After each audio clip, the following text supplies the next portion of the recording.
একটা diamond ring নিয়ে নাও। টাকা তো নাই। না, টাকা তো আমিই দেব। আচ্ছা আচ্ছা, শাড়ি কত? 12,000?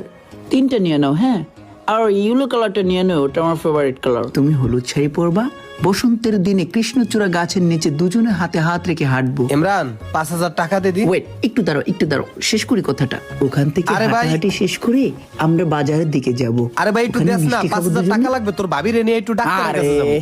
কি সমস্যা কি তোমার, বলো। ধৈর্য সহ্য বলতে কি তোমার কিছু নাই? দেখো না, আমি একটা ইম্পর্টেন্ট কথা বলতেছি। কি বলবা বলো? আরে ভাই তুই দিবি না টাকা? তোর ভাবিরে লয়ে ডাক্তারের কাছে যাবো, তাড়াতাড়ি দে 5,000 টাকা দে। ভাবির লয়ে ডাক্তার কাছে যাবা, যাও আমার কাছে। আমি কি টাকা বানাই নাকি? টাকা কি হাতের মোয়া যে চাইলেই পাওয়া যায়? কথা নাই বাত্রা নাই। 5,000 টাকা দাও। তুমি জানো ব্যবসা বাণিজ্যের অবস্থা কি? খুব খারাপ অবস্থা, কাস্টমার নাই, বেচা কিনা নাই। সরায়নগুন, তুমি তো সব জানো না আমার ব্যবসা বাণিজ্যের অবস্থা কি খারাপ একটা অবস্থা যাচ্ছে, ঠিক মতন বেচা কিনা হয় না, তার ভিতরে আবার কি শুরু হয়েছে আর বলো না। এই যে বড় ভাই আসছে,